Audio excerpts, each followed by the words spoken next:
Bismillahirrahmanirrahim. Assalamualaikum warahmatullahi wabarakatuh.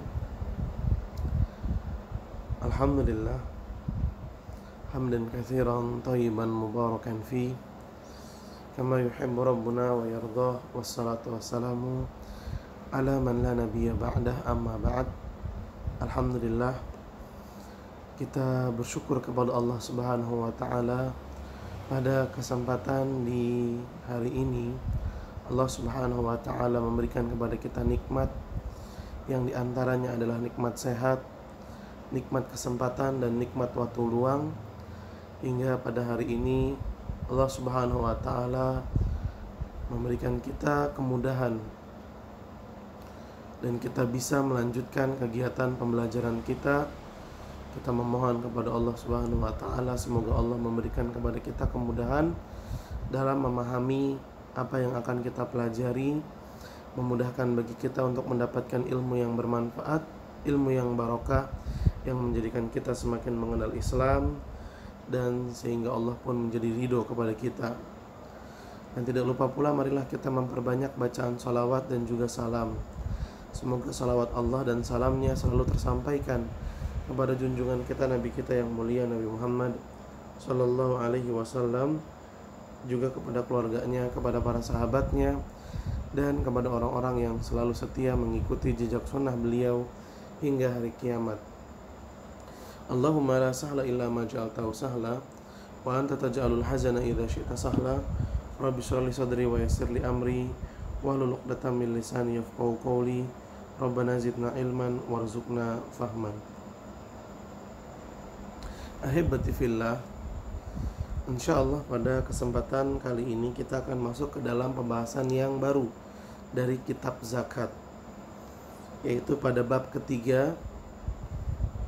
Kita baca Al-Babu Tsalitsu, bab yang ketiga, fi zakatil khariji minal ardi, tentang zakat hasil bumi.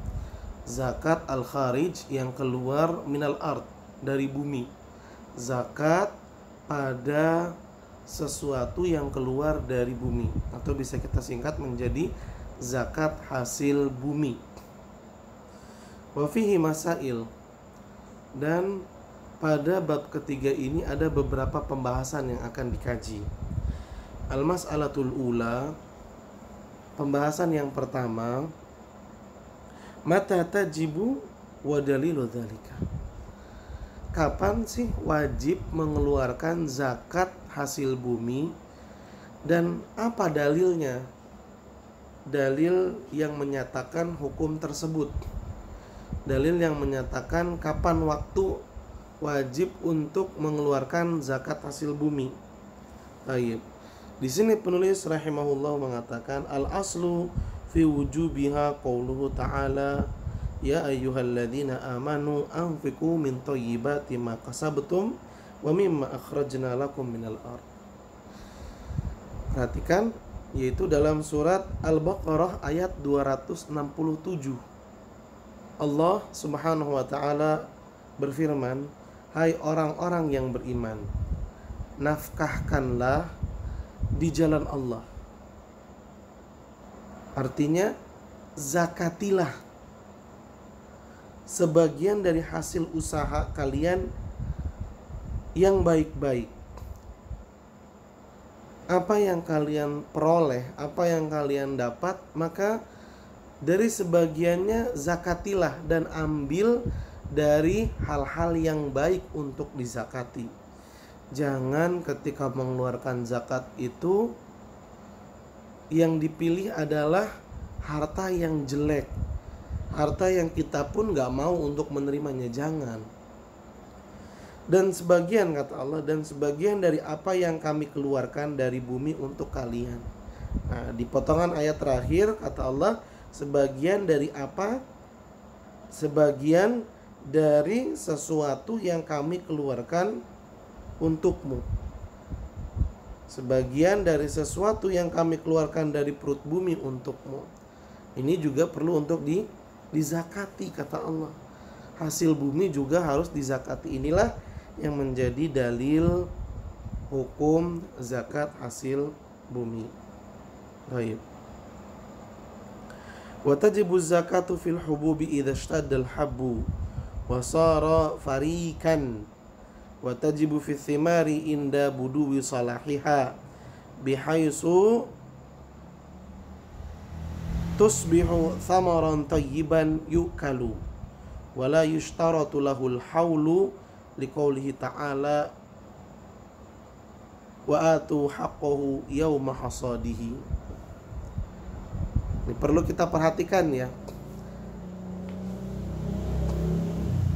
Zakat pada biji-bijian, karena kan tanaman itu ada dua. Ada yang berbentuk biji seperti beras, gandum, jagung. Ada yang berbentuk buah. Ya, ada yang berbentuk buah. Nah, tolong perhatikan. Untuk zakat hasil bumi yang berupa biji-bijian, maka kewajiban zakatnya itu mulai ada ketika biji-bijian tersebut sudah mengeras bentuknya dan kulitnya telah menjadi terkelupas. Ini perhatikan nih ya. Kalau biji-bijian misalnya biji beras ya, pada padi udah kelihatan mengeras, kemudian mulai mengelupas. Ya, intinya kita kembalikan kepada pemahaman masyarakat. Kapan sih padi itu dianggap sudah mulai mau dipanen, sudah mulai tumbuh, sudah mulai menghasilkan? Kapan padi itu sudah mulai menghasilkan? Ketika bijinya keras, ya biji padinya itu, kemudian tanaman padinya mulai pada merunduk, yang menunjukkan bahwasanya padi itu mulai berisi beras dan berasnya mulai padat. Nah, itu berarti menunjukkan sudah berhasil. Nah, kalau sudah seperti itu, maka sudah mulai wajib untuk dikeluarkan zakatnya. Ini perlu perhatikan ya. Jadi bukan baru ditanam langsung keluar wajib zakat, tidak. Zakatnya itu mulai ada ketika biji-bijian itu mulai dinyatakan ini sudah berhasil.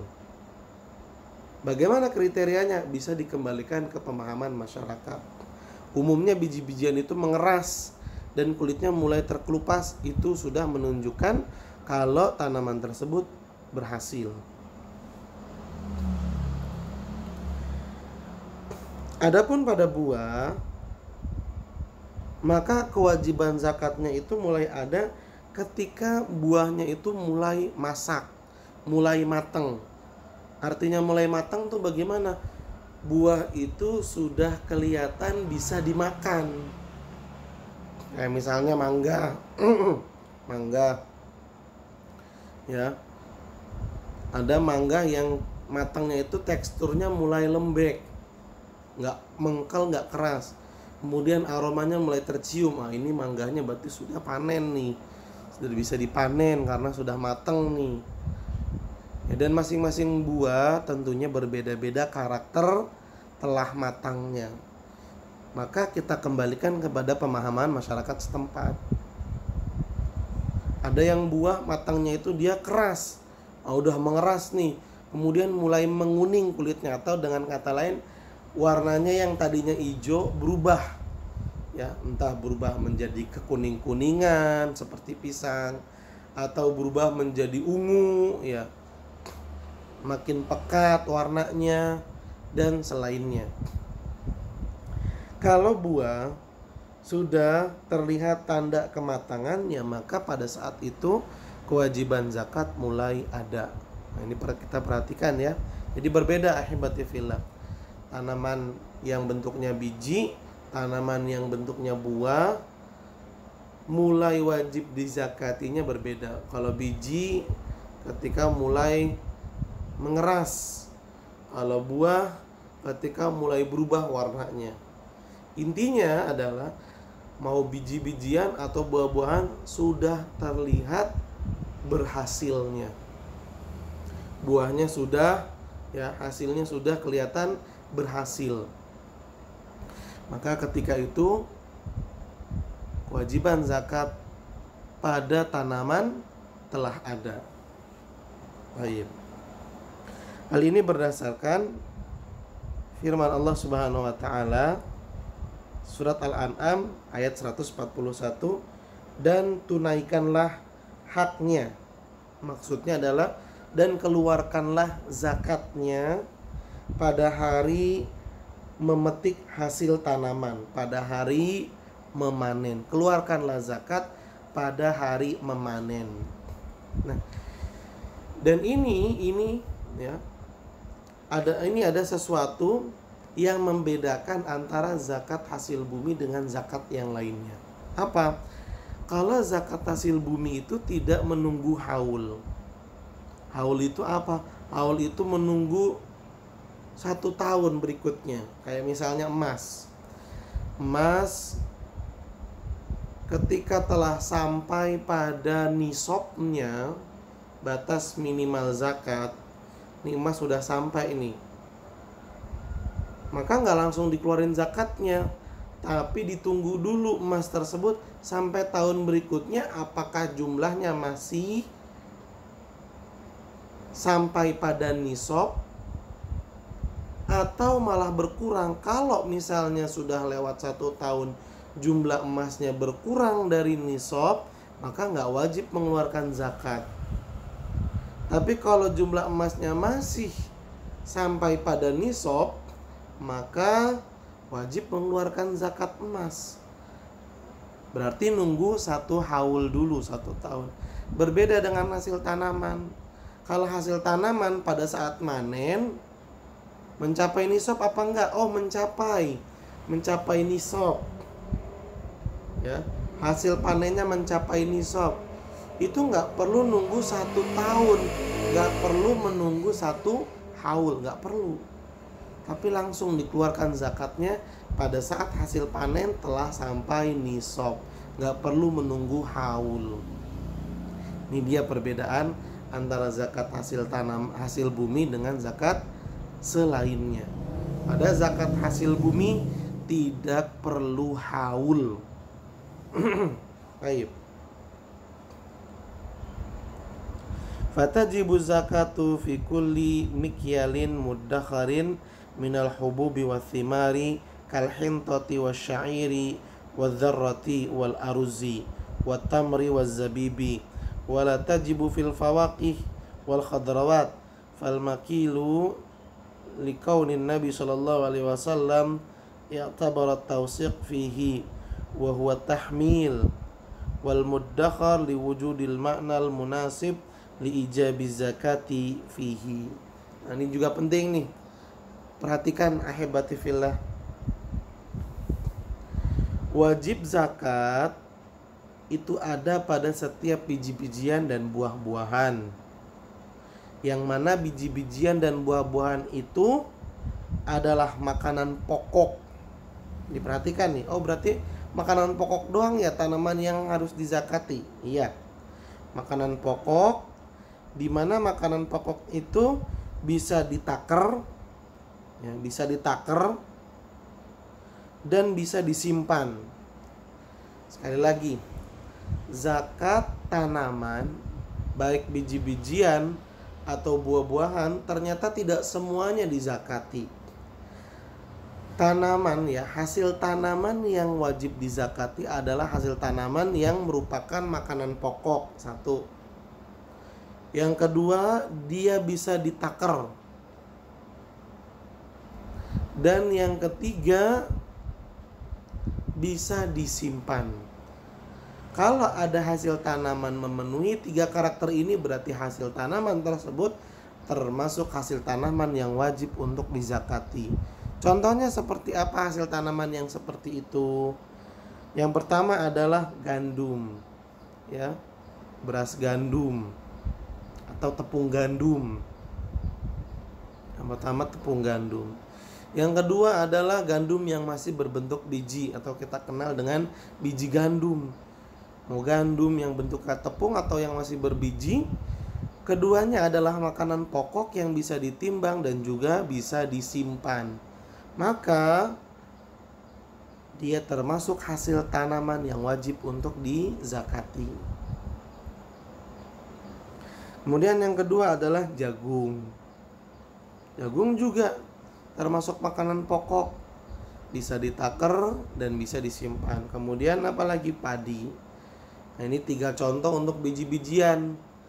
Jagung, padi, gandum. Kalau ada lagi yang seperti ini, maka dia termasuk hasil tanaman yang wajib untuk dizakati. Adapun contoh untuk buah-buahan adalah kurma dan kismis. Kurma dan kismis, keduanya adalah buah yang menjadi makanan pokok dan bisa ditaker serta bisa disimpan. Berarti pisang bisa nggak? Pisang bukan makanan pokok. Pisang bisa ditaker tapi nggak bisa disimpan lama sebagaimana kurma. Maka pisang tidak wajib dizakati. Contoh lagi misalnya semangka. Contoh lagi misalnya buah melon. Kalau hasil tanaman tidak memenuhi 3 karakter tadi, makanan pokok, bisa ditaker dan bisa disimpan, maka hasil tanaman itu tidak wajib untuk dikeluarkan zakatnya. Baik, selanjutnya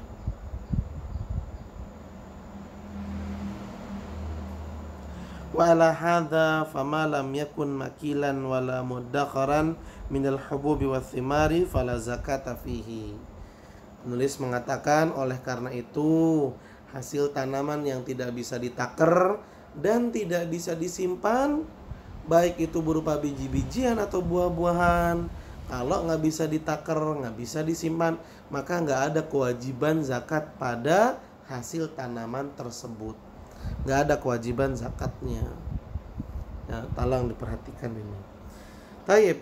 Kemudian kata penulis al-mas'alatu tsaniyatu, pembahasan yang kedua, syurutuha, syarat-syarat kewajiban zakat hasil bumi atau syarat-syarat zakat hasil bumi. Yushtaratu liwujubi zakati fil hububi wath thimari syartan. Perhatikan, disyaratkan dalam kewajiban zakat pada biji-bijian dan buah-buahan 2 syarat. Ada 2 syarat wajib dalam zakat biji-bijian dan buah-buahan. Al-awalu, yang pertama, bulughun nisabi wa huwa 5 awsuqin liqaulihi sallallahu alaihi wasallam laisa fi maduna 5 awsuqin shadaqatun. Yang pertama adalah jika hasil tanaman mencapai nisab.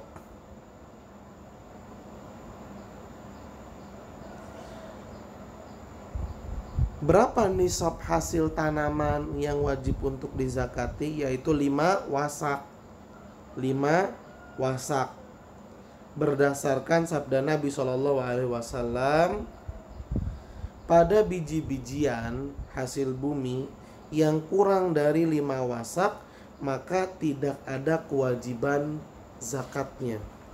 Ya, tidak ada kewajiban zakatnya.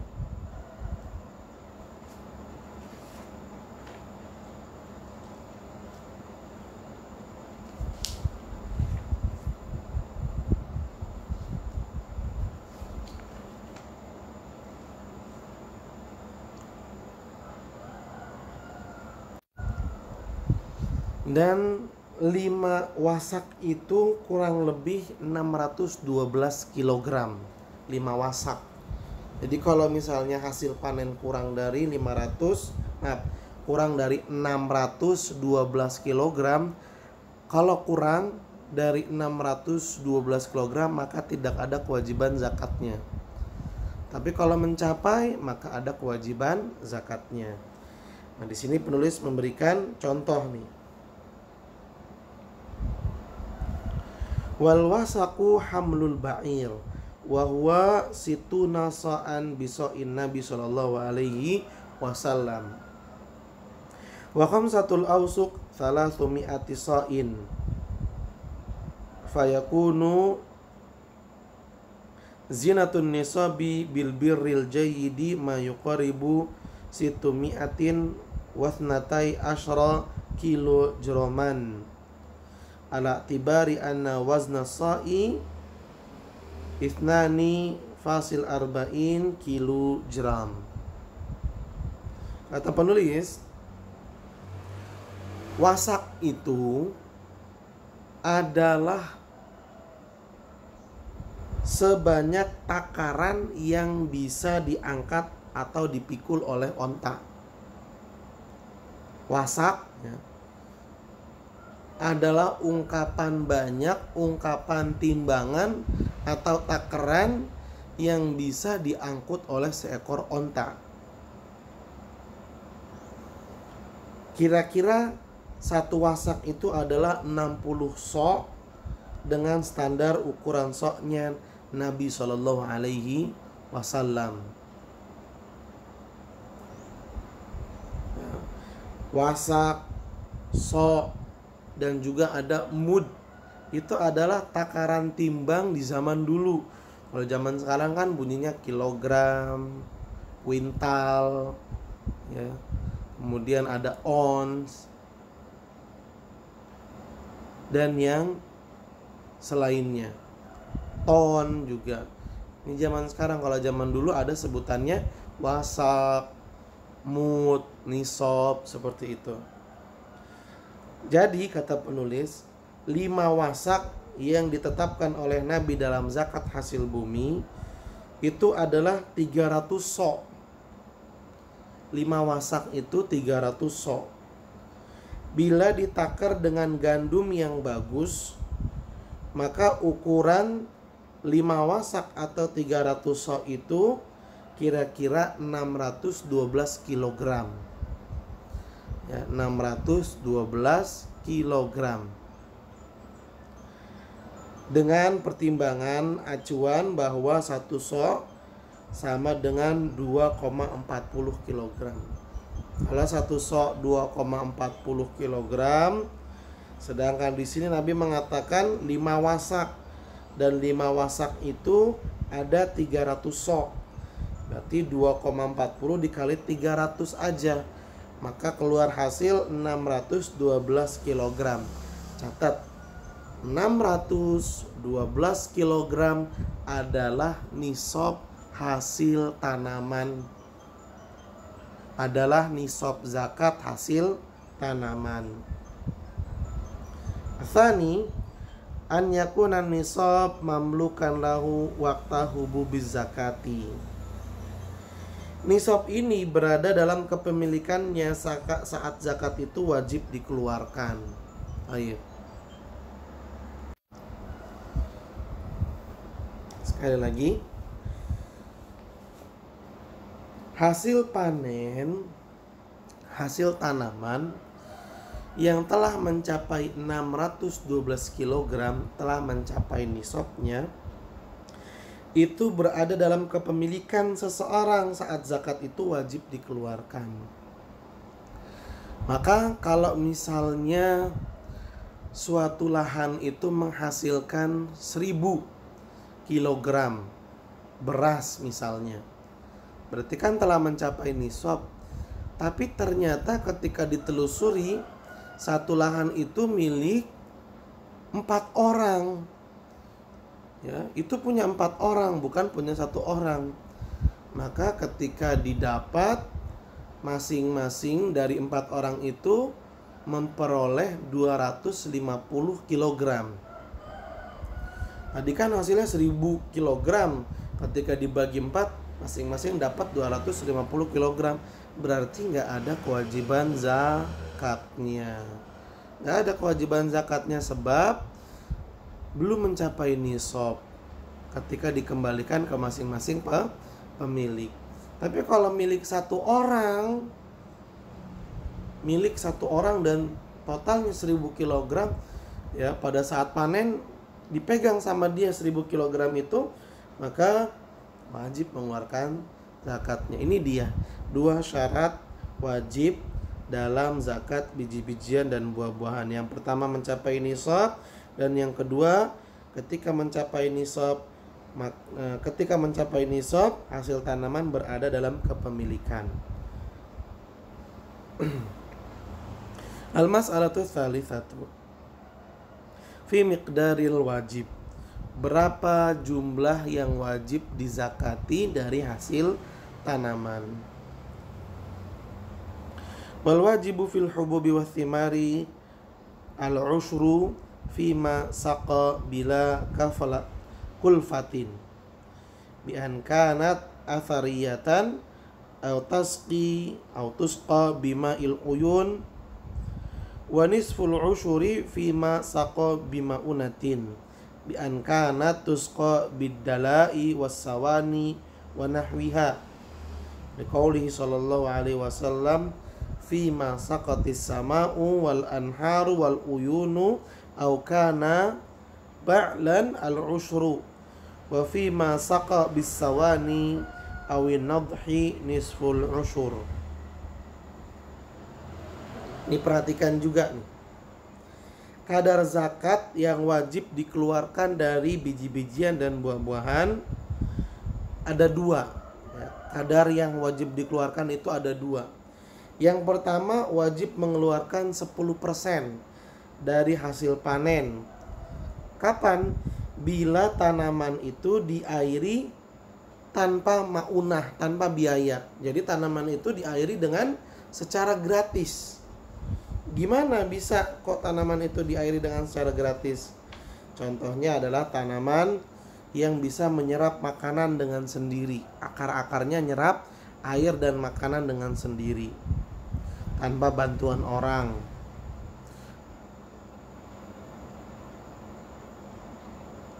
Atau tanaman yang dihujani aja udah biarin, yang penting disiram hujan juga cukup, nggak perlu kita siram-siram. Intinya tanaman itu disiram, diairi dengan cara gratis.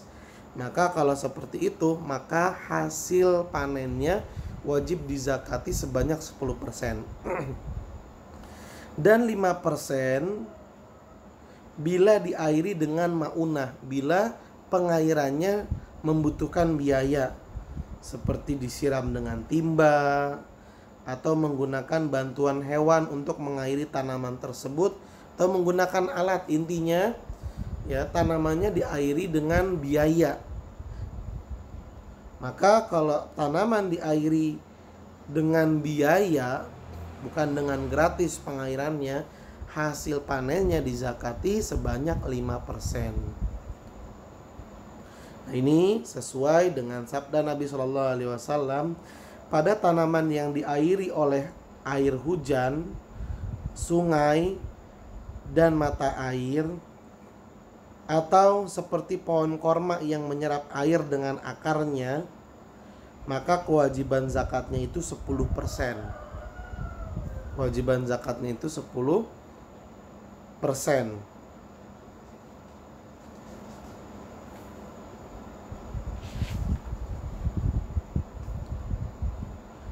Sedangkan pada tanaman, kata Nabi Sallallahu Alaihi Wasallam, yang diairi dengan biaya, seperti dengan onta kan ketika disuruh untuk menyirami tanaman, ya dia butuh makanan. Nah, makanannya itu perlu mengeluarkan biaya.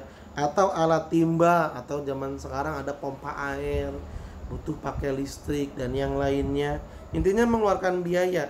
Maka kalau seperti itu, kewajiban zakatnya adalah 5%. 5%. Ini perhatikan ya. 10% itu sama dengan 1/10.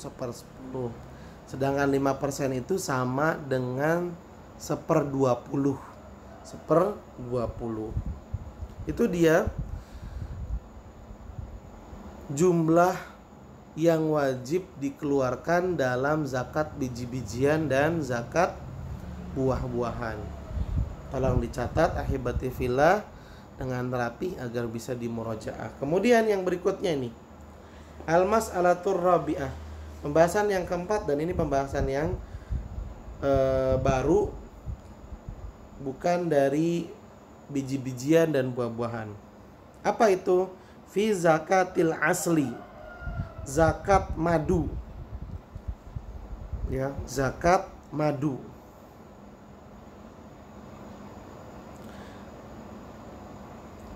Haka benu Abdil Barri rahimahullah anil jumhur annahu la zakata fihi wa huwal adharu li'annahu laisa fil kitabi wala fis sunnati dalilun sarihun ala wujubiha wal aslu bara'atud dhimmati hatta yaquma dalilun alal wujubi.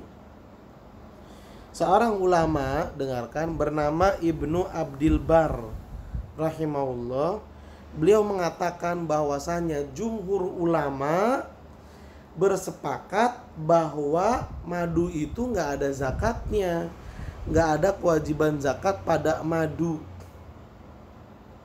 Kenapa? Karena nggak ada dalam Al-Quran dan di dalam Sunnah dalil sahih yang menyatakan adanya kewajiban zakat pada madu. Nggak ada dalam Al-Quran dan Sunnah dalil yang menyatakan wajib mengeluarkan zakat madu, nggak ada. Maka hukum asal ibadah kalau nggak ada dalilnya adalah nggak boleh dikerjakan. Hukum asal ibadah kalau nggak ada dalilnya maka tidak boleh dikerjakan. Dan nggak ada kewajiban untuk mengerjakannya sampai ada dalilnya. Ini perhatikan nih, penting ahibbatillah.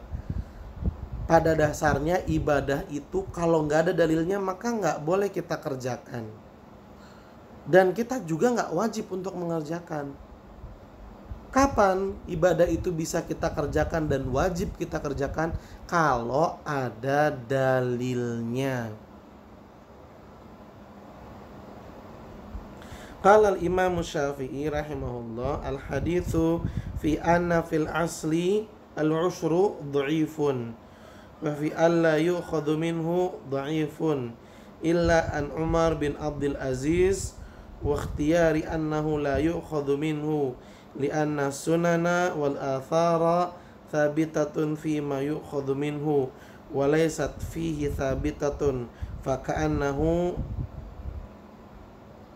afun.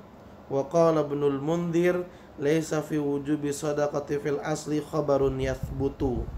Nah, ini perhatikan nih.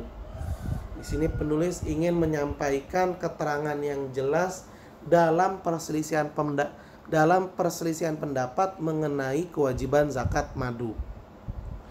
Penulis menyebutkan bahwasannya Imam Syafi'i rahimahullah berkata, hadis yang menyebutkan bahwa di dalam madu itu ada kewajiban zakat sebesar 10%. Hadis itu adalah hadis yang doif. Dan di dalam hadis yang lain yaitu alla yu'khadhu minhu, hendaklah tidak diambil zakat dari madu. Ini juga merupakan hadis yang doif. Kecuali riwayat yang berasal dari Umar bin Abdul Aziz. Ya. Ada riwayat yang dibawakan oleh Umar bin Abdul Aziz yang menunjukkan kewajiban tentang kewajiban zakat madu. Namun pilihan penulis, kata penulis, pilihanku adalah tidak ada zakat pada madu. Kenapa? Karena sunnah dan asar itu pemahaman para salafus soleh itu telah menetapkan mana saja harta yang wajib dikenakan zakat, dan tidak ada madu pada harta-harta yang dikenakan zakat. Oleh karena itu tidak ada dalil yang sahih berkenaan dengan kewajiban zakat madu, nggak ada. Lalu penulis mengatakan ulama ketiga yaitu Ibnu Al-Mundhir rahimahullah berkata, dalam perkara wajibnya zakat madu tidak ada dalil yang sah. 3 pendapat ulama. 1, Ibnu Abdil Bar.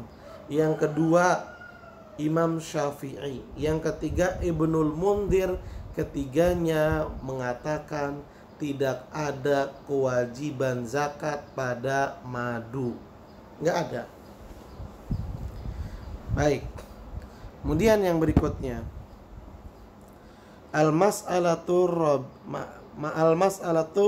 al-khamisatu. Permasalahan yang atau pembahasan yang kelima, firrikaz. Zakat harta temuan. Atau kalau kita menyebutnya harta karun, rikas dalam bahasa Arabnya.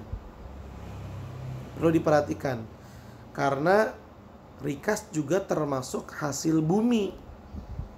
Ya, rikas termasuk hasil bumi.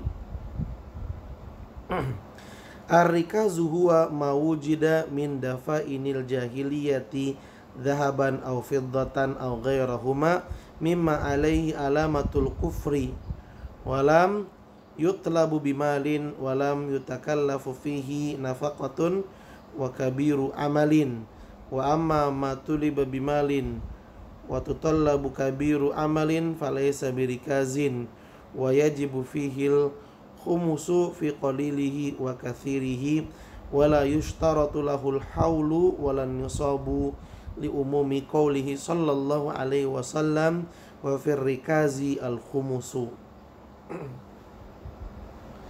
Rikas adalah harta peninggalan purbakala, harta peninggalan orang-orang jahiliyah, baik berupa emas atau perak atau selainnya, di mana pada harta karun yang ditemukan itu ada tanda-tanda kekufuran. Ya, ada tanda-tanda kekufuran. Lambang-lambang, simbol-simbol agama non-muslim.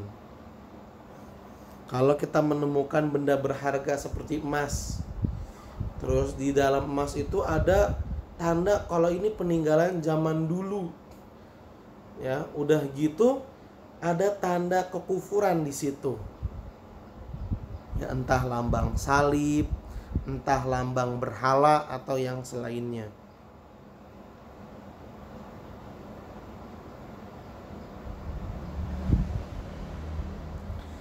Dan jika ya barang temuan itu memiliki tanda-tanda milik kaum muslimin, itu nggak disebut rikas ya. Nah, ini perlu kita perhatikan.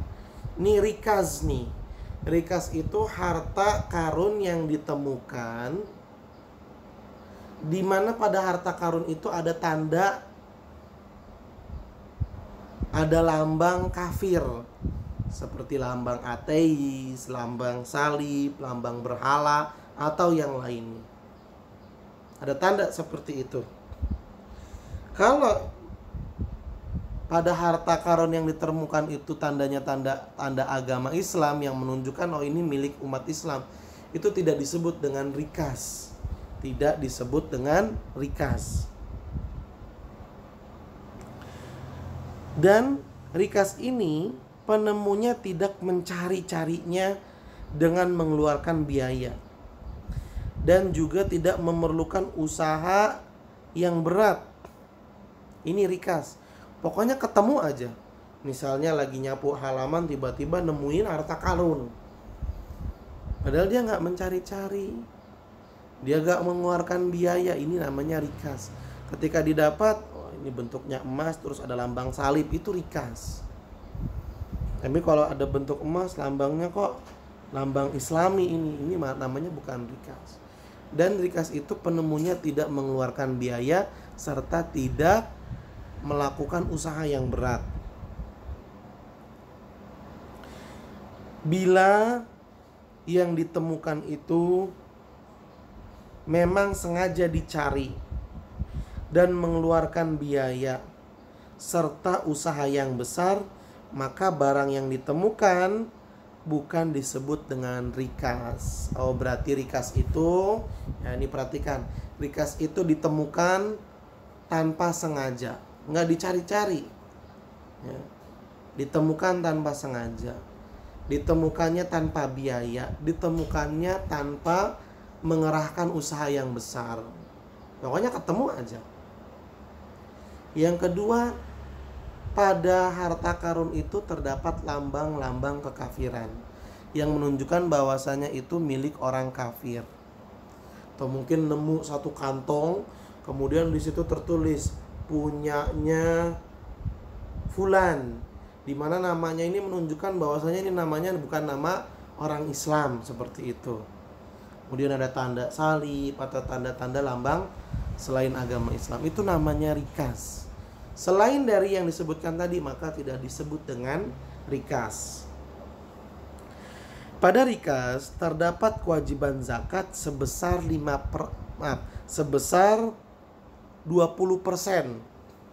Ya, zakatnya sebesar 20%.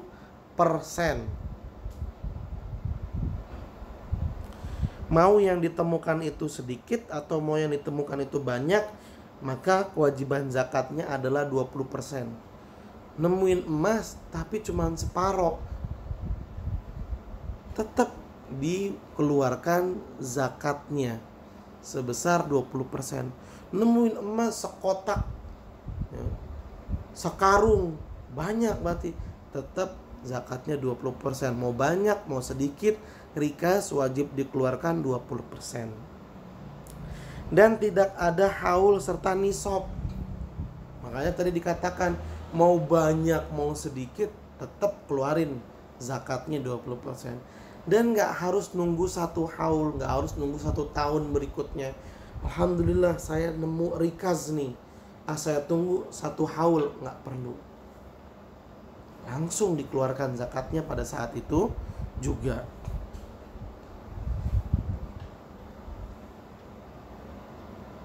Hal ini berdasarkan sabda Nabi SAW, wa fir rikazil khumusu, dan pada rikas itu terdapat kewajiban zakat sebesar 20% atau 1/5. Sebesar 20% atau 1/5.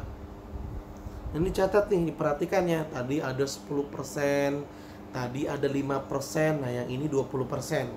Perhatikan yang mana saja tadi. Baik.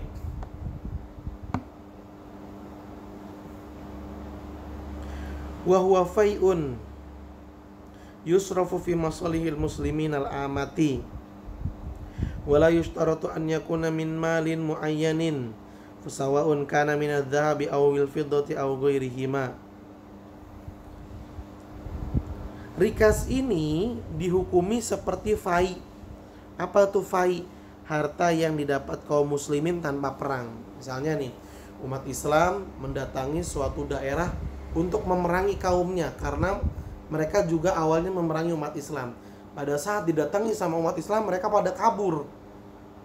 Belum terjadi peperangan, mereka kabur dan meninggalkan harta benda. Nah, harta benda yang mereka tinggalkan ini itu disebut dengan fai. Kalau harta benda yang didapat dengan cara peperangan dulu, itu namanya gonimah. Bedakan ya. Nah, rikas ini hukumnya disamakan dengan fai. Dalam hal apa kesamaannya? Yang dizakati dari rikas itu dikeluarkan tujuannya untuk kemaslahatan umat Islam secara umum.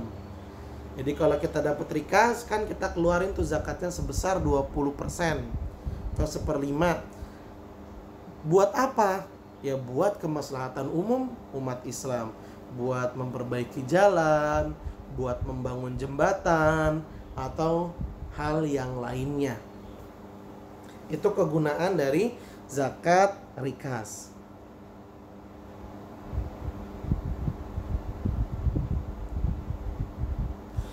Dan tidak disyaratkan berupa harta tertentu. Harta rikas tuh nggak harus, pokoknya kalau emas baru rikas, kalau bukan emas nggak rikas, enggak. Mau dia emas, mau dia perak, mau dia perunggu, mau dia berlian, atau harta mulia, harta bernilai selain itu. Misalnya nemu Gucci, dimana Gucci ini kalau misalnya dijual bisa sampai miliaran, karena ini Gucci peninggalan zaman dulu. Kemudian ada tanda-tanda kekufuran, didapatnya juga nggak pakai biaya dan usaha yang besar, dapat aja, itu namanya rikas. Tapi kan Gucci, ya biar kata Gucci itu namanya rikas. Rikas itu nggak harus emas, nggak harus perak. maka ada kewajiban zakatnya sebesar 20%.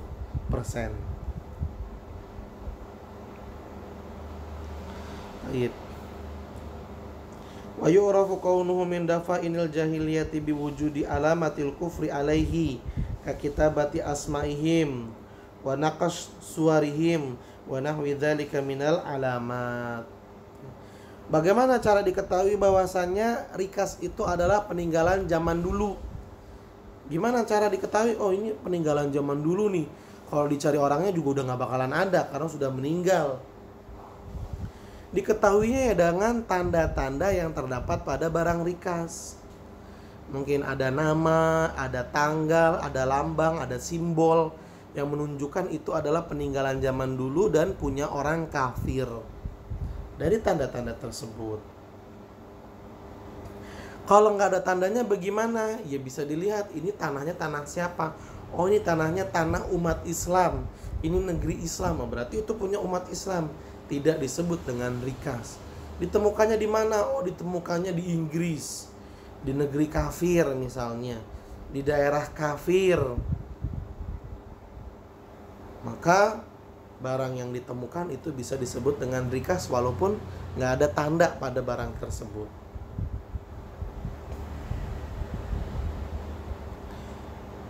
Wa ammal ma'din fahuwa kullu ma tawallada minal ardi min ghairi jinsiha laisa nabatan sawa'un akana jariyan kan nafat wal qar am jamidan kal hadidi wan nuhas wal dhahabi wal fiddati wal zaik fatajibu fihi zakatu bil ijma'i kama sabaq li umumin nususil waridati fi wujubi zakat fil khariji minal ardi ka qaulihi ta'ala anfiqu min thayyibati ma kasabtum wa mimma akhrajna lakum minal ard.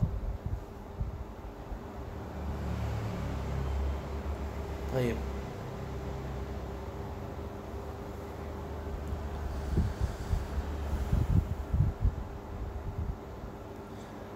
Kemudian yang ditemukan ya, harta temuan, harta karun itu juga ada yang disebut dengan ma'dan atau ma'din. Ya. Apa itu ma'dan atau ma'din?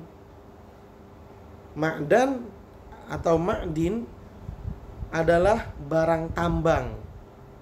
Artinya adalah barang tambang, yaitu segala materi yang dikeluarkan dari bumi, bukan dari jenisnya bumi. Ya, bukan tanah. Sekali lagi, ma'dan artinya barang tambang. Apa itu barang tambang? Segala materi yang dikeluarkan dari bumi, yang mana hal tersebut bukan tanah ya, karena yang dikeluarkan bumi juga tanah. Ini bukan tanah, bukan tanaman, tapi berupa cairan seperti minyak, aspal, atau yang berbentuk beku bukan cairan seperti besi, tembaga, emas, dan perak. Barang tambang ya, apapun bentuknya, barang tambang apapun bentuknya, maka ada kewajiban zakat di sana. Dan ini berdasarkan kesepakatan para ulama. Kesepakatan para ulama menyatakan ada kewajiban zakat pada barang tambang apapun bentuk tambangnya. Dan ini juga berdasarkan keumuman dalil yang mewajibkan zakat pada materi yang keluar dari perut bumi. Seperti firman Allah Subhanahu wa taala dalam surat Al-Baqarah ayat 267, anfiqu min thayyibati ma kasabtum wa mimma akhrajna lakum minal ard. Infakkanlah sebagian dari hasil usaha kalian yang baik-baik, dan sebagian dari sesuatu yang kami keluarkan dari bumi untuk kalian. Yang dikeluarkan dari bumi kan bisa berbentuk tanaman, bisa berbentuk rikas yang tadi, atau bisa berbentuk barang tambang. Sekali lagi, barang tambang itu Bisa berbentuk cairan, bisa berbentuk benda padat, apapun bentuknya maka ada kewajiban zakat pada barang tambang. Ya, ada kewajiban zakatnya. Ahibatnya fillah, ini dia yang bisa kita pelajari pada kesempatan kali ini berkaitan dengan bab ketiga, yaitu tentang zakat hasil bumi. Berarti zakat hasil bumi itu ada tanaman dan ada harta karun. Tanaman itu ada dua, ada biji-bijian, ada buah-buahan. Dan tidak semua tanaman dikeluarkan zakatnya. Tanaman yang bagaimana yang dikeluarkan zakatnya? Yang termasuk makanan pokok, bisa ditaker dan bisa disimpan. Berapa yang harus dikeluarkan? Kalau tanaman itu diairi dengan gratis, maka kewajiban untuk menzakatinya adalah 10%. Kalau diairi tanaman tersebut dengan biaya, dengan usaha, maka kewajiban zakatnya sebesar 5%. Ini dia. Kemudian berkaitan dengan hasil bumi, ada perselisihan ulama tentang zakat madu. Namun pendapat yang disampaikan oleh penulis bahwa yang paling kuat adalah pendapat yang menyatakan tidak ada kewajiban pada zakat madu. Tidak ada kewajiban zakat pada madu. Kenapa? Nggak ada dalil yang sah menyatakan hal tersebut. Lalu yang ketiga adalah harta karun. Harta karun ada dua macam. Ada yang disebut dengan rikas, ada yang disebut dengan barang tambang. Rikas itu harta karun yang ditemukan tanpa biaya, tanpa usaha, dan pada harta karun itu ada lambang dan tanda milik orang kafir zaman dulu. Kewajiban zakatnya berapa? Kewajiban zakatnya adalah 20%. Dan juga ada yang disebut dengan ma'dan atau barang tambang. Nah, barang tambang ini banyak macamnya. Bisa emas, perak, berlian, bisa gas, bisa minyak, dan yang lainnya, cairan yang lainnya. Nah, untuk barang tambang apapun bentuknya, maka di sana ada kewajiban zakatnya. Silahkan ahibati fillah, ditulis yang rapi, semangat dalam belajar, bersungguh-sungguh dan memperhatikan. Insya Allah bagaimanapun cara belajarnya, kalau kita semangat, kita berusaha, kita ikhlas, maka kita akan mendapatkan ilmu yang bermanfaat, ilmu yang barokah. Mudah-mudahan apa yang kita pelajari pada kesempatan kali ini bisa kita pahami dengan baik, mendatangkan manfaat, barokah, dan juga tambahan ilmu. Jika ada pertanyaan yang ingin kalian sampaikan, maka bisa dengan menghubungi melalui telepon asatidzah yang ada di sana. Ya, kalian minta tolong ya, untuk dikirimkan pertanyaan kalian ke ana. Insyaallah akan ana jawab. Jika ana tidak tahu jawabannya, akan ana tanyakan kepada orang yang lebih mengetahui. Barakallahu fikum. Semoga Allah Subhanahu wa taala meridhoi apa yang telah kita bahas dan kita pelajari pada kesempatan kali ini. Dan yang terakhir, terima kasih banyak atas perhatiannya, dan mohon maaf apabila ada kekurangan dan juga kesalahan.